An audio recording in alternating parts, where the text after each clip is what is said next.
తీసే కుట్ర, ప్రజల చేత ఎన్నికైన ప్రభుత్వాలను పడగొట్టడానికి జరిగే కుట్ర. ఈ కుట్రలో ప్రధానంగా కనిపించేటటువంటిది బంగ్లాదేశ్, శ్రీలంక, అలాగే ఆఫ్ఘనిస్తాన్, ఇట్లాగా వివిధ దేశాలలో సృష్టించిన వివాదాల వెనకాల ఉన్నది యుఎస్ఎయిడ్ డబ్బులు తీసుకునేటటువంటి సోరోస్.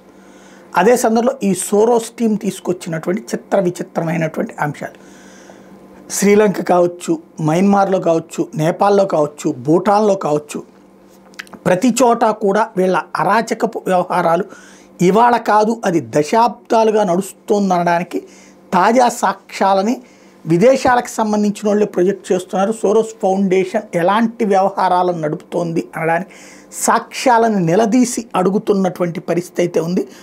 2014లో మైదాన్ స్క్వేర్ సంబంధించినటువంటి ఇష్యూ కియూ దగ్గర జరిగినటువంటిది కావచ్చు, అట్లాగే 2011లో తహ్రీర్ స్క్వేర్ అన్రెస్ట్ కైరోలో జరిగినటువంటిది కావచ్చు, వీటన్నిటి వెనకాల కూడా సోరోసే ఉంది.